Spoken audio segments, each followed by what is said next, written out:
Hello everybody, welcome back. I hope we are well.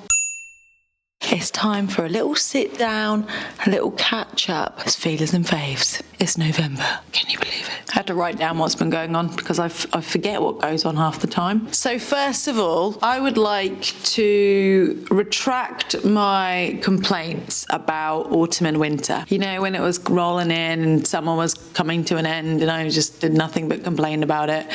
I'd like to retract my statements about autumn, because actually I've really been enjoying it. I forgot that I do actually like it. I think what I've come to realise is when Christmas is over, that just drags out. January, Feb is shit. I hate having my birthday in February. It's rubbish because I'm already pretty miserable. I wish I had like a September or a July birthday. That would be sick. It does make it slightly more exciting, but it's just a shit time of year because no one's got any money. They've just had Christmas and it's just weather's crap. So yes, retract my statements. Festive time is great. And also because I'm just a happier person, I am actually looking forward to Christmas this year. I have bad associations with Christmas. Just through various different points in my life, Christmas has been shit. I've really been embracing autumn.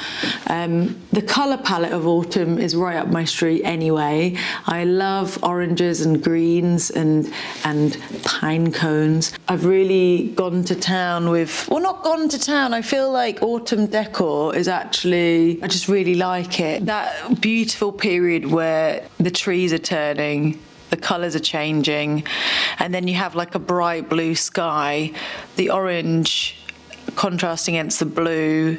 It's so fucking beautiful and satisfying to look at.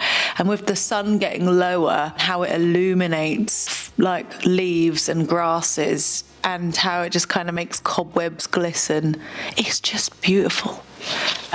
So I've really enjoyed it visually. Just getting cozy in the house as well. I don't enjoy the shorter days. I'm actually struggling with it being dark by 5 o'clock just because it creates another pressure of like getting things done. But I am enjoying lighting the candles, lighting a fire. I got the chimney swept, so it means I can light my fire, and a cool little fan to go on the top of it, which is activated when it gets to a certain temperature, so it just blows the heat around, and my house is fucking boiling now. I'm not complaining because I love being hot. But I am fully embracing autumn life. I'm trying to do, or what I am doing is, I think because one of the things I was worried about when it came to like autumn, winter was, I can't go outside and do all the things I like to do outside anymore because I'm a very outdoorsy gal these days. I'm just replacing those hobbies, like crocheting again. I need to show you my blanket. I've still got another side to do, so the yarn's attached to it, but look at my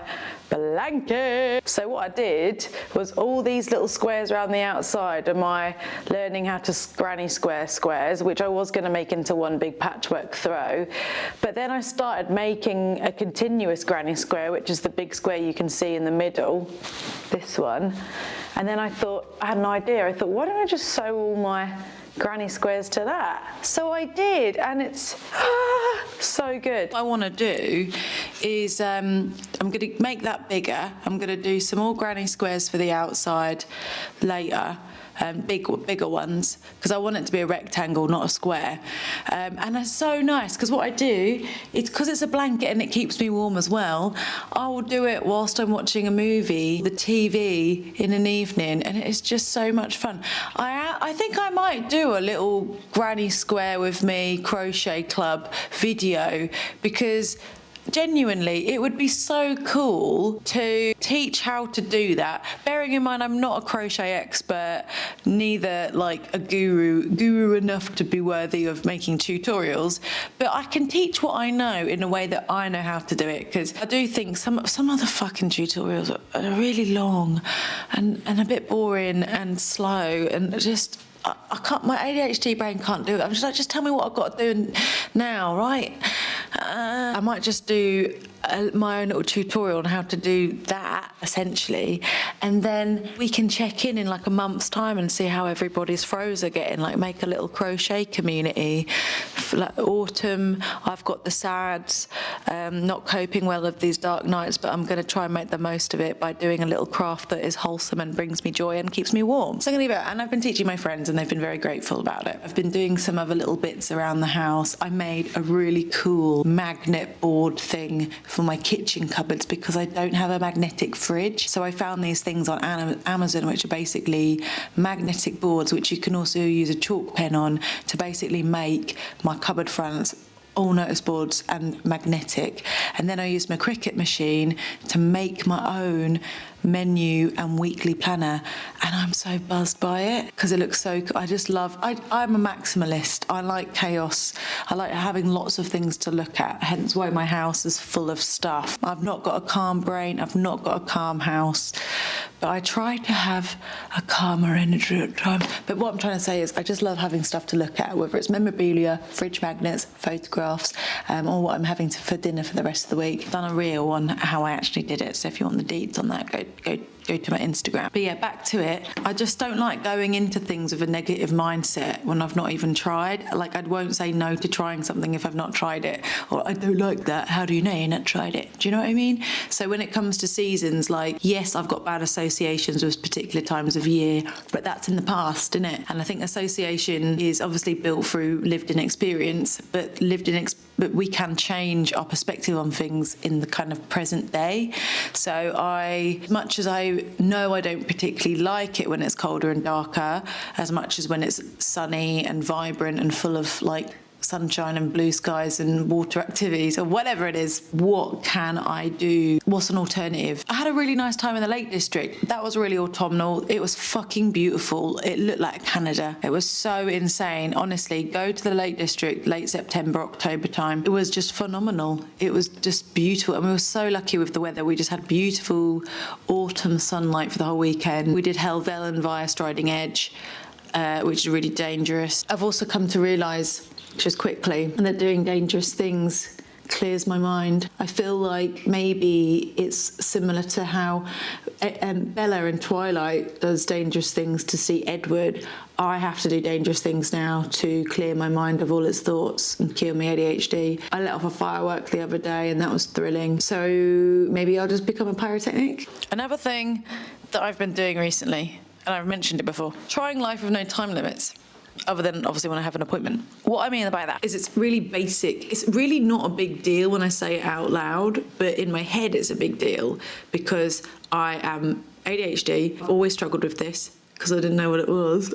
When I'm employed or when I'm in school or when I've been in a organised, structured environment, I'm actually okay. I'm cool. I can roll with it because pressure and consequences equals staying on task, or sometimes try my best to stay on time. A structured environment where there's other people and it's not just me, it's actually I work well in structure. Since being self-employed creative who works by herself, I have really struggled the entire time with time management, with staying focused, with staying motivated, but more so not feeling guilty for not being able to do something, but also continuously overthinking the way I spend my time and its efficiency. And the layout of my day actually works well. I've struggled with writing routines, not sticking to the routine, then feeling like shit. I've struggled with things feeling like a novelty. The novelty wears off, go back to square one, feel like shit. I've struggled with not feeling like anybody else, having a creative job that's deemed as like a dream job or a dream career, and feeling guilty for not being at a desk 9 to 5. Like all of these feelings of guilt, essentially, all of this overthinking, it all stems down to trying to work like everybody else or work within a certain expectation, but actually it doesn't work for me. So, normally I would just set out a routine, write the times of the day, write what I want to do in those times, make myself a timetable essentially, which for a lot of people works really well. But when you're on your own, like some tasks take longer than others. You have unrealistic ideas of what's going to do what. Sometimes you get distracted by something else. Sometimes you end up doing loads of other stuff that you've not even written down. That's not registered because you haven't completed what you've put on your to-do list. Loads of different things. So simply put it, all I am doing to change is such a simple change, but it's really working. You know, self-esteem and the way I see myself and my productivity, because that's another thing. I get such a rush and feel really good when I finish my to-do list, or I get loads done in a day. And my dopamine reward definitely comes from productivity and feeling like I've achieved something. And I don't know whether that's a bad thing, but that is just how I'm wired. All I am doing is literally writing a to-do list, not in order of how I intend to do it. And I have to keep reminding myself, this isn't the order of the day, this is just what you have to do today and you've got to tick it off. So I will start my day and it then becomes a challenge. Not what can I do within the time restraints I've set myself, but let's get through this to-do list today. And every time I tick something off, I get that little boost of dopamine, that little boost of excitement that I've done it. Now what? Now what? I tell myself all the time, it doesn't matter what time you do something, it doesn't matter how long something takes you to do it, as long as this to-do list is done by the end of the day, then we're all gravy. And I am being a bit more realistic with how much I can achieve in a day, but it's really working and it's really helping me. I'm getting rid of this notion of I should be doing, you're expected to, because the only person that expects me to do it is me. No one's judging me. No exterior entity is judging me at all. My partner doesn't judge me for sure because he lives a creative life as well, so he's kind of doing things whenever, wherever. And I guess that's it. Like, I just think about other like artists or creators or other people that are self-employed in, you know, more of a creative field, and I bet they don't beat themselves up all the time about not being busy one day, or I bet they don't beat themselves up about not having a routine or not like working within society's kind of like norms. Maybe they are, but no one knows because we don't ever talk to each other. But yeah, so all I'm really doing is like taking the time pressure off things. The only thing that is still a fucking pain in the ass is a midday appointment or like a late appointment, because all I can think about is that fucking appointment. Like today I have got the vets for the dogs at 5 o'clock this evening. It's really ruined my flow because it's all I can think about, because I've gone back to efficient thinking, like what can I do in the most efficient order so I'm done by 5 o'clock, rather than I'm just going to go with the flow, baby, and it doesn't matter what time I finish. I know that like that's adult life. Like you have to be done at a certain time if you've got evening if you've got evening, what's the word I'm trying to say? You know what I mean? If you've got something going on later on in the day or in the middle of the day, you just have to get around it. But it's not so much that I can't do anything up until that point. It's more like that time in my head is so distracting. I'm overthinking my flow rather than just getting on with it and being finished by 5 anyway. I'm just being a bit kinder to myself and not putting myself under, like I put myself under so much pressure all the time and overthink things all the time when I really don't need to. So I'm just practicing things. I'm not doing therapy anymore, but I'm just thinking of, I always think back to like, what would my therapist say about this? Or what would I say to someone in the same position as me? Oh, I'm just drinking my matcha and it's just delicious. Another thing that's been in my brain at the moment is this abundance of, I've just realised recently about how much I've changed in the last 10 years. I've done some like flashback videos or like 10 years apart kind of videos. So I've had to like dig through old YouTube videos of mine and I don't even recognise the person that I used to be anymore. Hi everybody! Who is she? Like I had a gap in my teeth. Where has that gone? I don't really recognise that person anymore, and it is so bizarre. I know I've grown up, it's been a long time. Especially in the last like year or two, my attitude has kind of completely changed towards being able to do things, and I've kind of come to realise that I have developed this abundance of confidence, which comes from like not...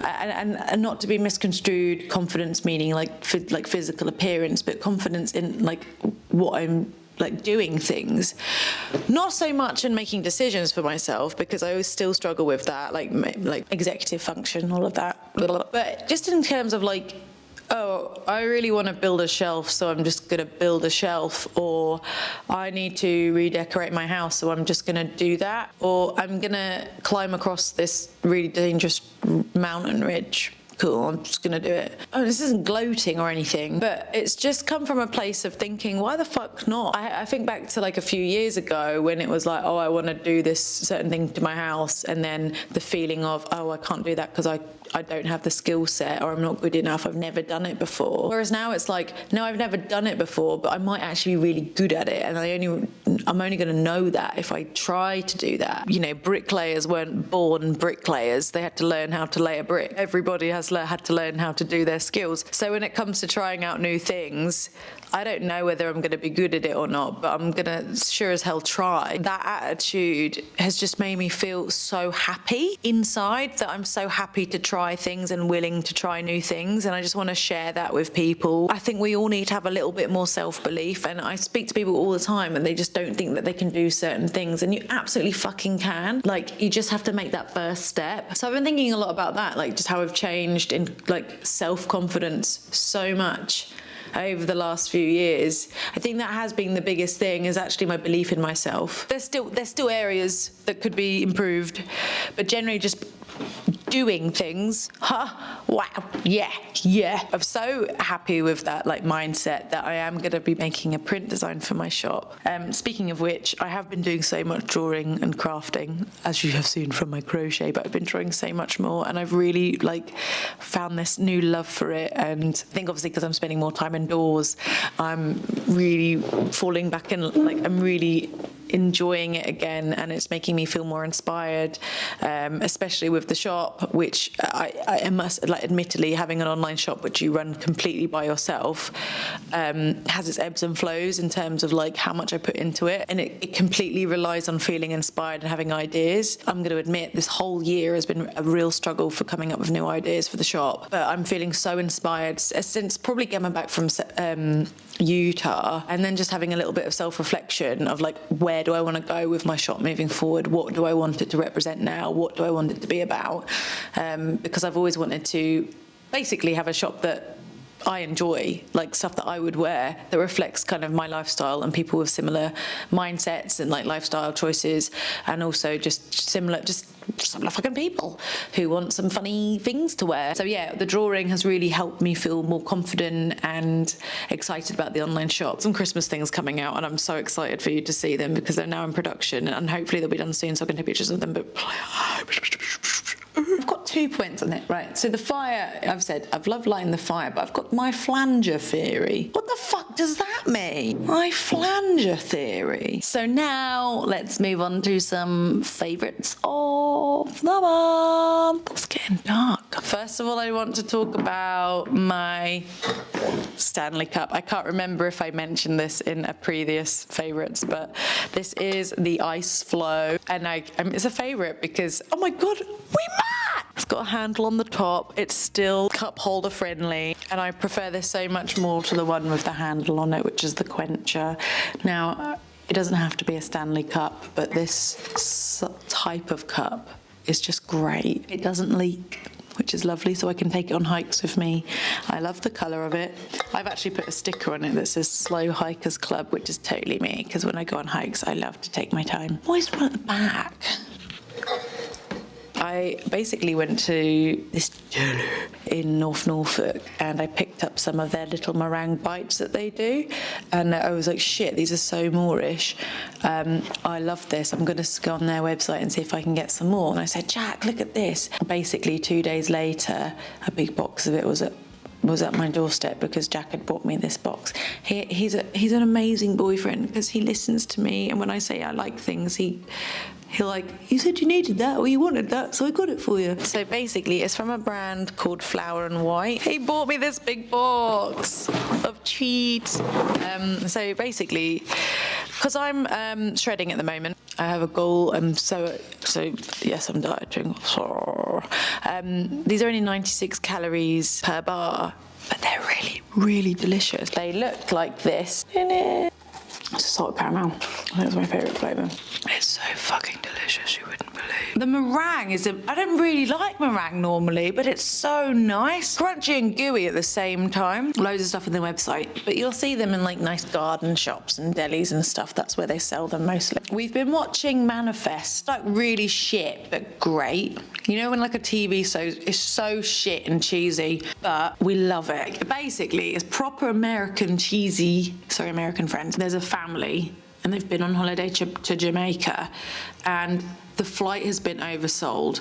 So the airline are offering a later flight option where you can get some money or a voucher. So the family split into two. Half of it goes on the first flight, half of it goes on the second flight. The people on the second flight, when they are in the sky, they go through some crazy turbulence and they're like, oh shit now. But when they land, everyone is on the landing strip losing their minds because they had been missing for 5 years. So everybody in the family or their friends thought they'd died and it had been 5 years. So they've all grown up or like things happen, kids are grown up, people have like got new partners and shit like that. And whereas people, it was literally the length of a flight from Jamaica to New York. And they're like, what the fuck? It's like Lost, that kind of vibe. It gets quite ridiculous, but we're well like, no way! My new Doc Martens, I got them from Vinted because I really wanted like some chunky platform shoes, especially in like a gorgeous mahogany brown. And speaking of Vinted, I have bought a few bits off there recently, which I'm excited. I'm going to do a little vintage reveal. What else have I really loved? My shearling coat that I wear all the time at the moment. It's not, do you know why I like it? It's because it's not very thick. Like, you're like, what? It's really flappy. It's like that, you see? So it's like a really great transitional coat because it's not super thick, but it's just enough thick.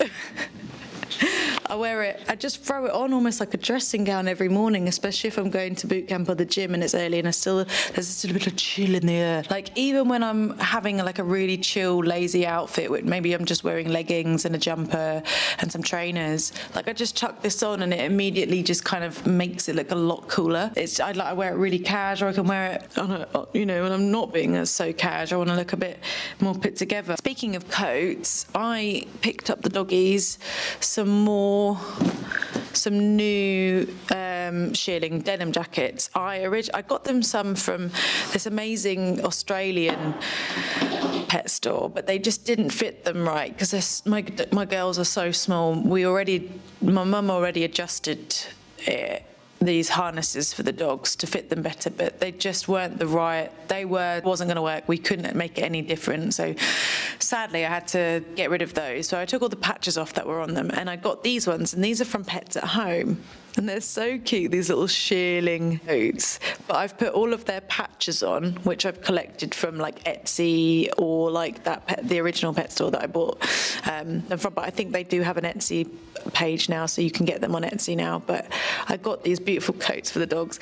There's some spaces because I also got a bunch of patches when I was in the Lake District. But Scouts Honour is the brand that do all these really cute little patches. So like this one, for example, food motivated. How cute is that? So I got them all these little, I've got Tippy Tapper, Doggy Paddle, loads of different ones which I'm going to use, which I'm going to stick onto this at some point soon. I've got a glue gun for that. I haven't used a bloody iron. I can't use an iron. I think everything's creased. It's getting so dark, isn't it? That's what's been going on in my life. If you want me to do Crochet Cozy Club, thumbs up. Because it's so nice. It's just so nice. But I don't want to waste my time going to the effort of making a crochet video if no one gives a shit.